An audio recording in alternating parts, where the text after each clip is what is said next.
when a historian makes a mistake like that, it's critical, so I feel very, very stupid, but we all have clay feet upon various occasions. So, welcome. Today we are going to cover a subject of great interest to me, and I hope to impart that interest to you. Unless you live in the village of Alfred or town of Alfred, when you leave here this afternoon and go home, you will drive in at least one additional township. So hopefully when you see these signs, from now on they will have a new meaning for you and perhaps a great sense of appreciation of the history that happened right here in our region. Our first permanent settler into what would become Allegheny County moved here in 1795. If you live in Wellsville, you'll drive right through Elm Valley, top of Jericho Hill, and go straight. That's where he moved in 1795. Had he moved there a scant 6-7 years earlier, built a log cabin in the wilderness, and never set foot out of his cabin legally for the next 65 years, he would have lived in 2 different states, 4 different counties, and at least 8-10 different townships. So my program today is going to show how that unfolded. If you lived in Cattaraugus, or if you're from any of the 8 counties of western New York, with the exception of Steuben County, that applies to your first permanent settler, whether it's Niagara or Erie or Orleans County, whatever, as we'll see. So it's a fascinating story of how we came to be as a county and as the town of Alfred and our nearby towns of Elman and so on. So, in the 1600s, maps like this were starting to filter back to Europe. Obviously, it's not totally correct, but in terms of the immensity of the land available, this map is very, very significant. The vast majority of Europeans never owned their own land, and they knew their grandchildren's children would never own their own land. It just did not work that way. You were a peasant, you were a serf, you worked for somebody else. And they got word of all this land available for the taking. And essentially, all they had to do was get over the ocean, and the land was theirs. Nobody owned this land as they had deeds in Europe at the time. When they came, they met the Indians because they were looking for a passage to India, and the first people they met were Indians. So they viewed the Indians as migratory, if you will, hunters and gatherers, and they viewed them with an attitude of, well, they're just like the birds of the air or the beasts of the field. They're expendable, they're expandable. And my belief is that this is where it started, of the Americans' treatment of the Indians. Something for us to think about. A lot of debatable material right there, but that's where the attitude was. And it's all based on land. Regardless of a person or a man's location, how much land they own, or the location of the house, or how big the house is, a man's home is his castle. We all know that cliche. And I think right there is where that dominant attitude started. And it's very pervasive in our society today. So things to think about. I forgot one thing. Right here, the Appalachian Mountains were a massive barrier. And if you've ever hiked or climbed in some of the Appalachians, the way erosion has worn down over the millions of years of their existence, the eastern side is very, very steep. Virtually impossible for wagons to get over. And if they did, they had a horrible braking problem going down. But imagine the intestinal fortitude it took to put all your earthly belongings in that wagon, and not knowing where you're going or having any connections out there for survival. And what would you carry with you? These are things to think about as we look at our history and study, and et cetera, et cetera. And if this were to be correct, really, not a little idealistic, she would be down here walking, because you had to have every space for materials needed and to keep this as light as possible for your only power source. Things to think about. 1683 was a significant date in the colony of New York. November 1st, the British Crown County of New York is divided into 10 counties. If you were to count that, you'd have 11. I have no idea why. But these are the original counties, so-called. And to separate us from Europe, the idea was to put the specific name of the county first and not have the word county first. And that's when, along that same trend, same idea, Lake Ontario and Lake Erie out here with the Great Lakes, all of our lakes are named after the word lake is second. But with the French language, the word lake is first. That's why it's Lake Ontario, because the French were here first, et cetera, et cetera. But little anecdotes like that make, to me, American history so alive. Now we fast forward to 1775. Nobody was interested out here for the most part because of the effectiveness of the barrier of the Appalachian Mountains. They knew the land was there, but they were stuck there. Plus, there was enough land available here for the growing families. Many, many kids. They had to have lots of kids for two reasons. Number one, cheap labor, and number two is the concept of fecundity, in that you had many more kids, the odds were some would live through childhood diseases, et cetera, et cetera. So the counties grew, but they were still not open to this area here. And then the Revolutionary War came, and then the attitude of going west. In the 1780s, our Western movement of Americans finally pushed the Confederation Congress to its most important accomplishment, the creation of a policy of orderly westward expansion, orderly and fair. The Land Ordinance of 1785 provided for the surveying the Northwest into 6-mile square townships. This act was enhanced by the Northwest Ordinance Act of 1787, which provided, among many, many things, two principal things. The entire Northwest Territory was to be carved into no more than 5 and not less than 3 states: Ohio, Indiana, Illinois, Michigan, Wisconsin in particular. The Northwest Territories. Where is Northwest University? Outside Chicago. The Northeast is in Boston. Hence, that good stuff. Now, something that very, very interesting hit me when researching this and reading about this is what this 1787 Act further provided. These new states would also be forever free from that peculiar institution of slavery. Wow. You want to find out the causes of the Civil War, it's not just something from the 1850s or 1840s. You can go back to 1787 and already finding slavery as a legislated out of existence, and already the beginning of a wedge driven between North and South. Something for us to think about and understanding how we came to be as a country. I have no idea where the book is now that I plagiarized this from many, many, many years ago. I have no idea when the mark is there. So this is a 4-map illustration of how we came to be. In the 1600s, our colony of New York included present-day states of Vermont and New Jersey. As the population grew, as a sense of local identity grew, we lopped off New Jersey and lopped off Vermont. Technically, Vermont was the 14th state to come into the Union, or the first one to come in after the Charter 13. Now, very interesting point is this dark green area out here. Through various acts of legislation from England, granting the power to the various civil states of Massachusetts, probably the most powerful colony at the time, and combined with many of the soldiers of the Sullivan-Clinton campaign of 1779 that was sent out by Washington to eradicate the Indians, to make this area safe for the westward expansion. Being the optimistic person looking down the road, yes, we will go, and we will expand. Even though it wasn't until many years later when the first finding of the phrase in print, "Go west, young man, go west." The theory, I believe, applies very much to this era, the mid-1700s and late 1700s.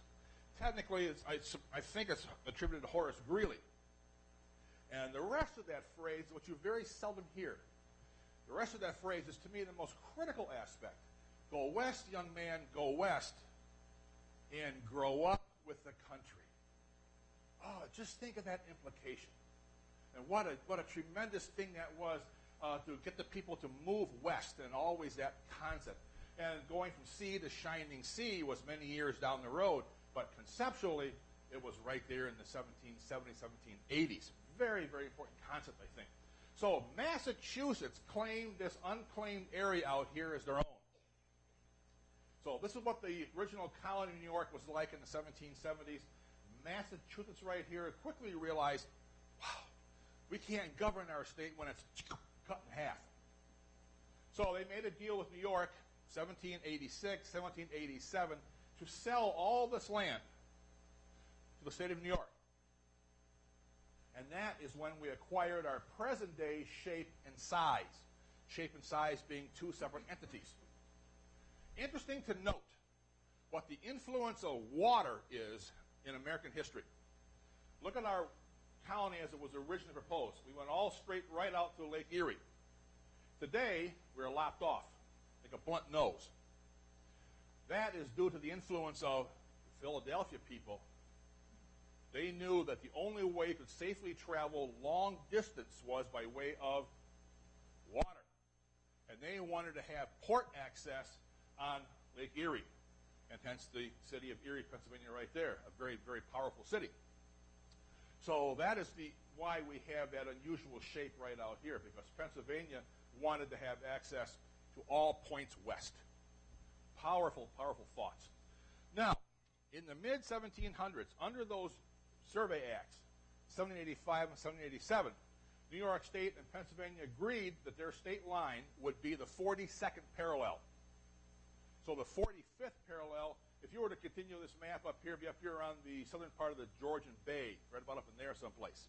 And the 45th parallel is halfway between the North Pole and the equator. So we're not quite halfway. We're closer to the equator by 3 lines.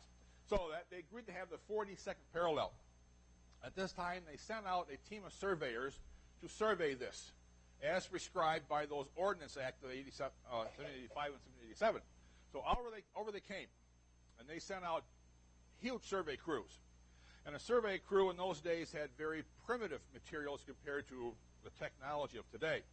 They would use a chain, which was 66 feet long, consisting of 66 one-foot links. And they would have a team of surveyors. And they would turn that chain over, lop it over, going around trees, up and down hills, across swamps, across lakes. And they were very accurate, as we'll see. Well, they had as prescribed men. Remember that law ordinance was 6 mile square future townships. Well, they started right there. This is just about maybe 20 miles east of Binghamton today. That's the far eastern point of our southern tier. Anyone know for sure what the southern tier is where we live? Southern tier is the 7 counties that border on the state line. A tier is a flat line like a tier of concrete blocks in your wall, and southern part of New York State. So present-day Chautauqua, Cattaraugus, Allegheny, Steuben, Chemung, Tioga, and Broome. And there's 7, 8 Pennsylvania counties on the northern tier of Pennsylvania. If you look at the Olean Times-Herald newspaper, on their banner, they say, serving the Twin Tiers. That's where it comes from. So I come right out of my chair at the 11 o'clock news out of Buffalo when they say something happened in Warsaw, Wyoming County in the southern tier. No. Not in the southern tier. So anyway, that survey line, they would go a mile and place a stone. Go a second mile and place a stone with the numbers carved on it. At the 6 mile stone, they went perpendicular. They went due north, mile. 6 miles, they struck another line and went due west, parallel to the first crew. So ultimately, they laid out a checkerboard of 6 by 6 square mile, 36 square mile townships. Now, these stones were extremely important because they marked landmarks. Mile, stone, a milestone of your life. That's where it comes from. That's a significant part of your life, significant part of our settlements. So visualize a checkerboard laid out right there. And the columns. Remember those columns of a checkerboard or chessboard. So this dark green area right here, that line that Massachusetts gave up is called the preemption line. If you went home tonight and your favorite TV show is not on, it's given up its slot for a special, your TV show has been preempted. That's where it comes from. So hang on to that preemption line road right there. 1788, New York officially approved the U.S. new Constitution, and we became the 11th state, 11th pillar. So ironically, it says we are, at the time of statehood, we were 13 counties. If you count these, there's 14 there, and I have no idea why. I did not make up the map. If you were living out here, Allegheny County is give or take right about in there someplace. All of this was your first county. Remember I said our friend, his name was Nathaniel Dyke, settled in present-day Elm Valley between here and Wellsville. Can you imagine the ordeal that it would have been to go from Allegheny County or any other points farther west to get up here to the county seat of Montgomery County for legal matters? A week or two ride by horseback? No thank you. And you're a farmer during planting or harvesting season? You're done for the year. Well, all of this was Montgomery County, named after the Revolutionary War general. Today, Montgomery County is right there. It's about half the land size of Allegheny County and about our population of 49,000, give or take. The county seat was and still is the village of, and it's much smaller than Alfred, the village of Fonda, if you're from that area. And 6 generations later of Fonda natives, for whom the village was originally named, 6 generations later was a man out in Hollywood named Henry Fonda. What I like to refer to as their son Peter, and don't talk to me about daughter Jane. I think some of the older ones will appreciate that a little more. So, it was a tremendous ordeal going out there. Now, you can take it's hard to see it, but through here are all the lines of the present-day 62 counties of New York State. Technically, we have 57 and 5 boroughs of New York, but we call them 62 counties. Have you ever wondered why present-day Ontario County, where the city of Canandaigua is right there, does not touch Lake Ontario? Ever wondered why the present-day county of Genesee, where Batavia is, does not touch the Genesee River? Or present-day Allegheny County does not touch the Allegheny River? They did when they were formed. Hence the namesakes, as we'll see. So if you're living out here and you got to travel way to Fonda for legal matters, recorded deed, courts, whatever, you were screaming mad. Major protest. So what did they do? They asked Albany, our state government, to make things easier, to make another county. So amazingly enough, Albany listened and answered quite quickly. By 1790, they cut it right in half and formed our county number 2, if you're counting, of the counties our friend Nathaniel Dyke would have lived in had he moved there in 1770, whatever.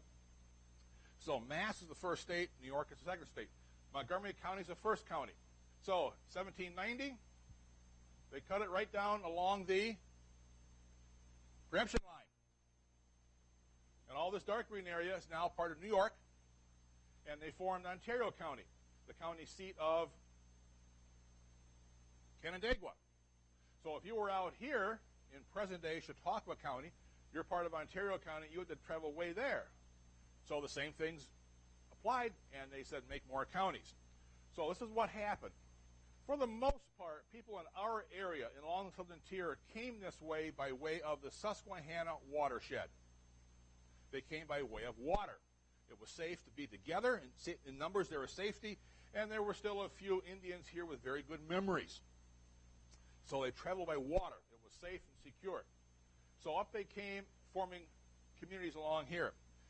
As part of those Ordinance Acts, they knew that there would be more states. They knew there would be more counties. As part of those acts, they also set a minimum population requirement of each of these new counties, each of these new states. So when they entered either the federal government or the state government, those new areas would be more or less the same population as the established counties. So they would have fair and equal representation in Albany and Washington, D.C. So just think of the common sense that applied in establishing. There was no president established. They had to do everything the hard way in learning, and that's what happened. So they formed Ontario in 1790. 1796, the first one to split was Steuben County, because that's where the population came up the various rivers comprising the watersheds of the Susquehanna Basin. Right through there. So Steuben came off in 1796. As a very broad general rule, civilization progressed maybe about 10 miles a year, give or take, sometimes more. So they came west, made that population minimum, and a new county was formed, having their legal matters to be resolved at that particular county seat, no longer having to travel way back here to look at the size of Montgomery County still. This sign no longer stands, unfortunately. This is where, in Geneva, if you go to Syracuse and you go to Bath and up to Hammondsport, up to Penn Yan, you get on Preemption Line Road. And that takes you right north to the thruway entrance, almost a straight line. And when Preemption Line Road meets routes 5 and 20 on the western side of Geneva, today at the southeast corner is a golf driving range. At the southwest corner is a beautiful cobblestone restaurant. At the northwest corner is a Ponderosa restaurant. And that's right where this sign stood. About 10 years ago, state DOT came through and changed the lane configuration and never put the sign back up. So thankfully I got a shot of it back in the 80s. So preemption line, boundary drawn between Mass and New York, December 16th, 1786, caused a long controversy in western New York. When New York acquired all this land, and right there's your preemption line, all that was that dark green area in that series of maps. When New York acquired this, they did not want to deal with the gazillion individual farmers.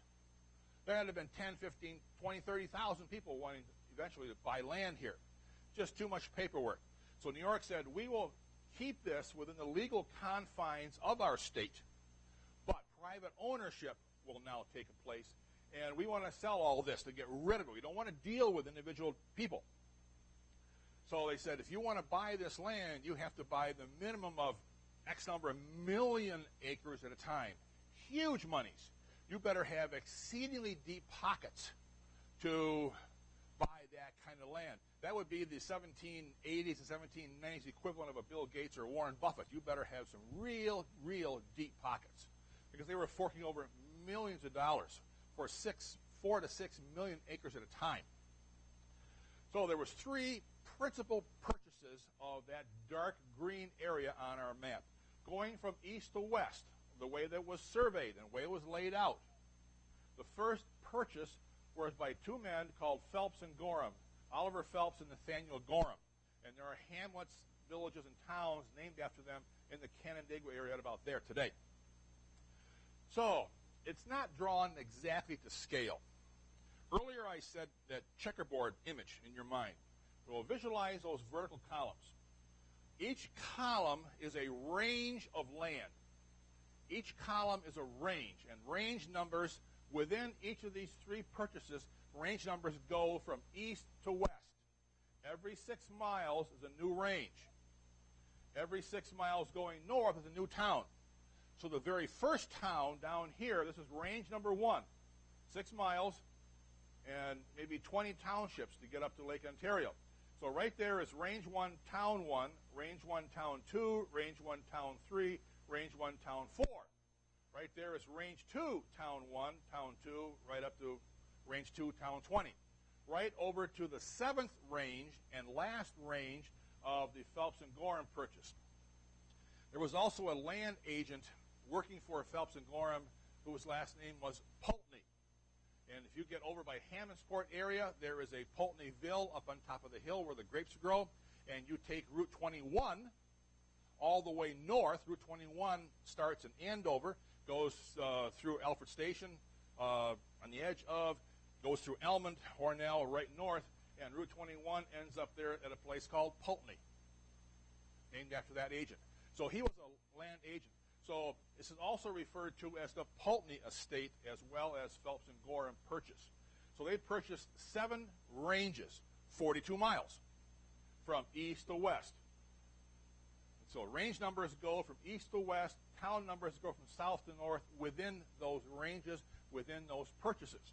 The second of our purchase going from east to west was 2 ranges, more or less, 2 ranges, 12 miles wide, by a man named Robert Morris.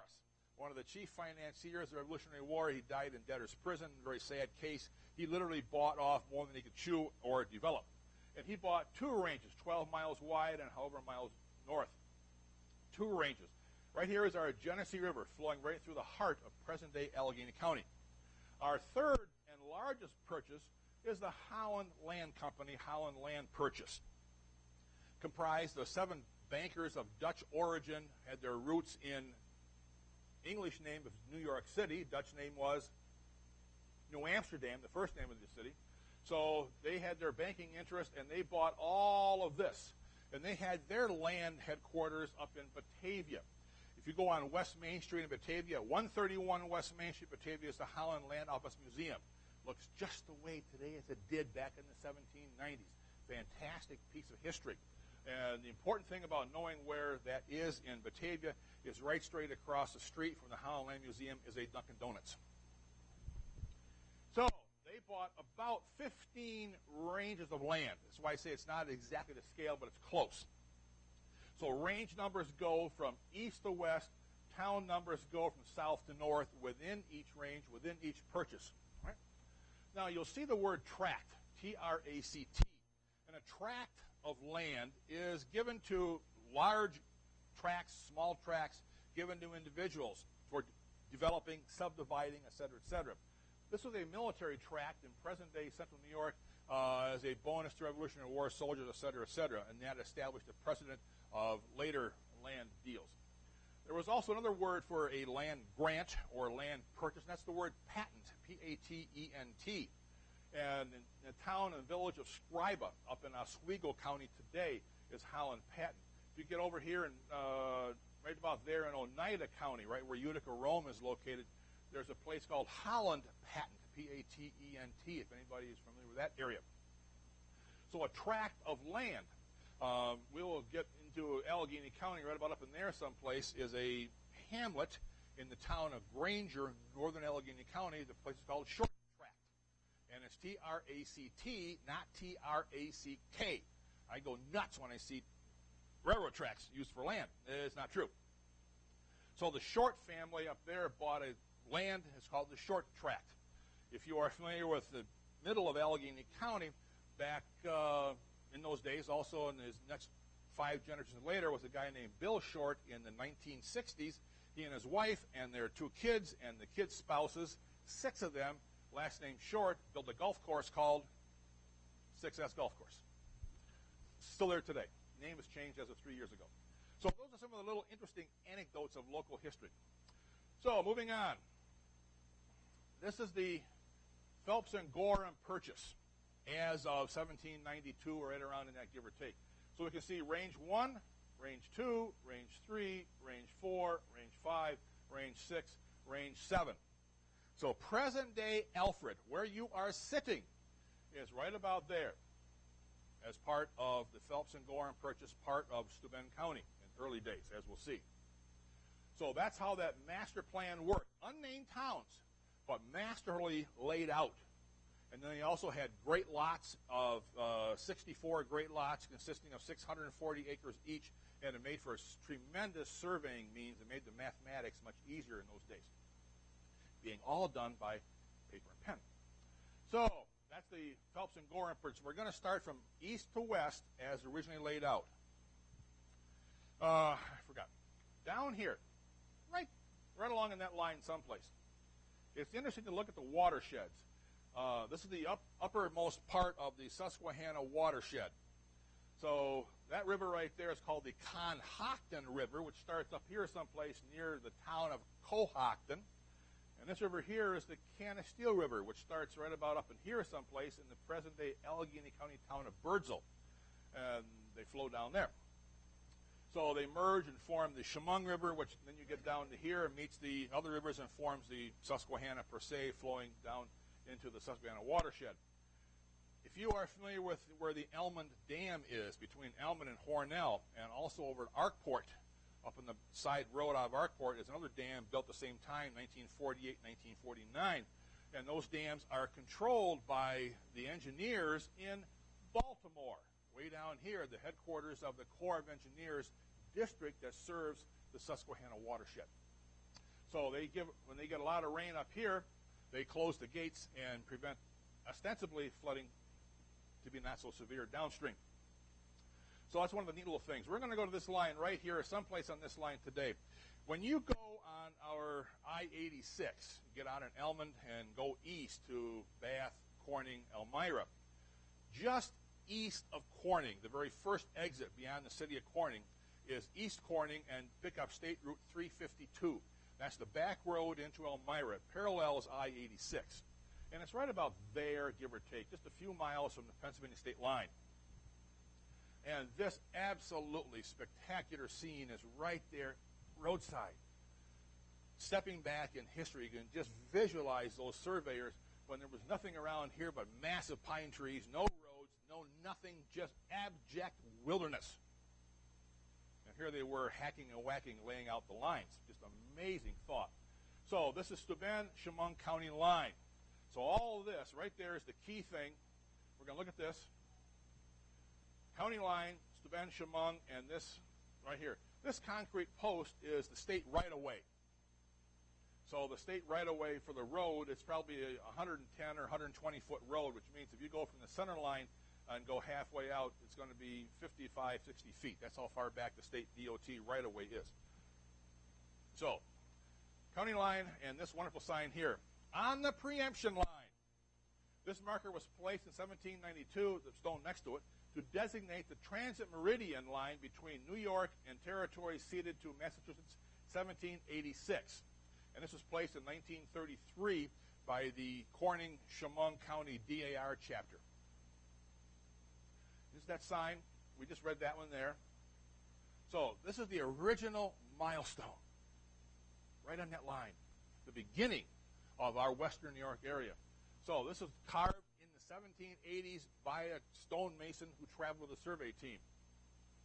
Up close, Massachusetts preemption. Well, they had a little problem. If you look close, it's kind of hard to see. Right there is the letter S, very small. They didn't have enough space. And they misspelled preemption. They left the P out, and they stuck it right up, right there. Can you imagine the chagrin when that was discovered? I would imagine the stonemason probably had a hard time sitting down for a while after that was pointed out to him. So, just a wonderful piece of our history right there. Still there. You go there today, and that's what you'll see. I haven't been down there in a number of years. I asked a good friend who is from that area just 2 weeks ago, and he said, yes, everything is intact just the way it was in the 1780s. So talk about touching a piece of wonderful history. There it is, right there. So now the second major purchase going from east to west, the Morris Reserve, there's two ranges. If you look close, there's range 1 and there's range 2. As it was initially more or less in 1880. As it evolved, by 1850, there was many more townships, and they came fairly close to the reality. So this is right in the middle of Allegheny County today, as we'll see.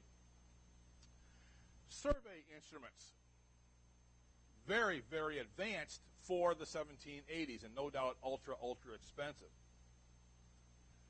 This is from a booklet from the Buffalo and Erie County Historical Society that put this out many years ago, and that right there, old-time surveyors' instruments, and some of the names, et cetera, et cetera.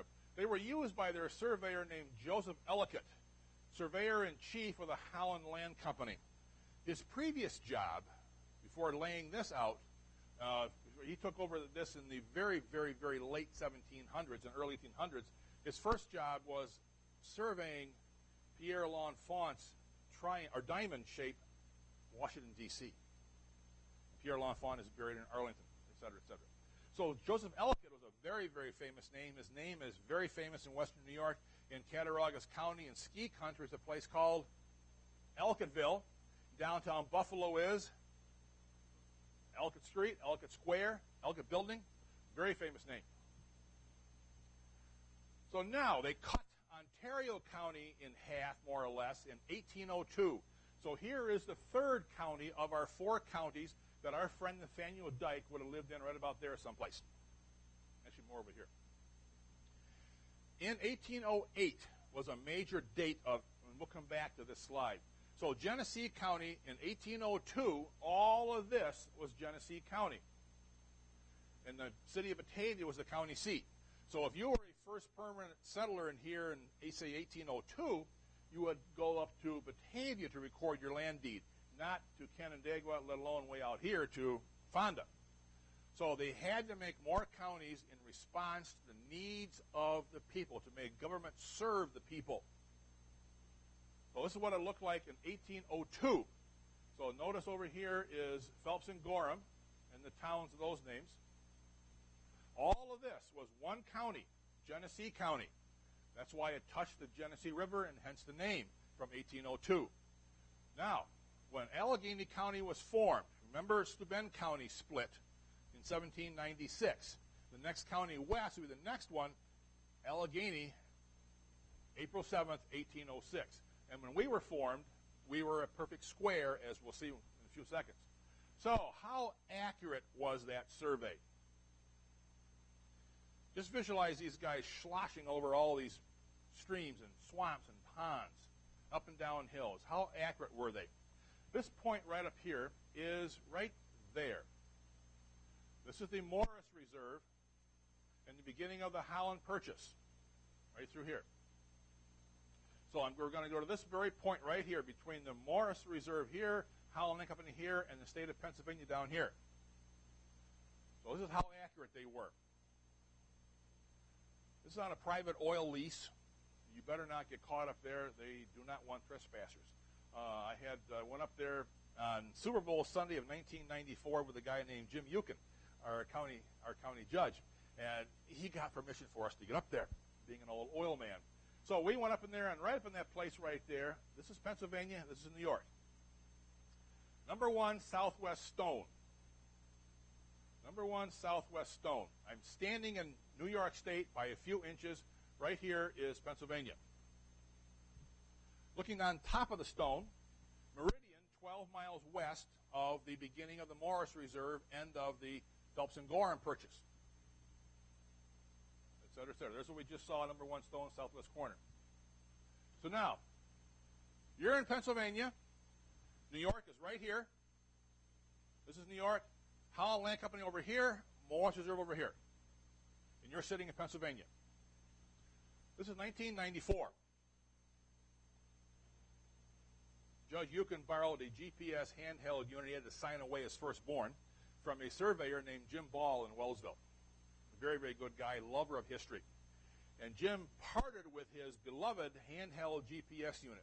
Now, in 1994, a GPS was in its absolute infancy of technology. And a primitive handheld unit cost $1,500 in 1994. You can imagine Jim Ball was not very happy to part with us, schlepping that thing up into the hills. So Jim got it fired up. 42nd parallel. 42 degrees, 00 minutes, 02.1 seconds. They were within a foot of being right smack dab, perfect accurate for their surveying. That is just astounding, of flopping those chains over all that distance. Just think if you don't get that chain taut and you're off a 16th of an inch every time you do 66 feet. It wouldn't be too long before you would have a major compounded error. And that stuff just fascinates me. They were right on the money. Oh, my God. Just amazing stuff. All right. For those of you from Steuben County, right down there is the county line with Chemung, right there, where we had that boulder and the sign. So there is Range 1 of the Pulteney Estate, PE. Range 1, Town 1, Town 2, Town 3, Town 4, right on up. This is the Yates County. So Pulteney Estate, Range 2, Town 1, Town 2, right on up. And so on. Over here to Range 6. This is current Steuben County, mind you. Range 6, West Union, Greenwood, Hartsville, Hornellsville. So if you're from Hornell, your homework assignment is this. When you go home tonight, dig out your deed. I guarantee you, if you live in Hornell or Hornellsville, the town around Hornell, I guarantee your deed will say, first paragraph, second or third sentence, you were in the Pulteney Estate or Phelps and Gorham Purchase, Range 6, Town 4.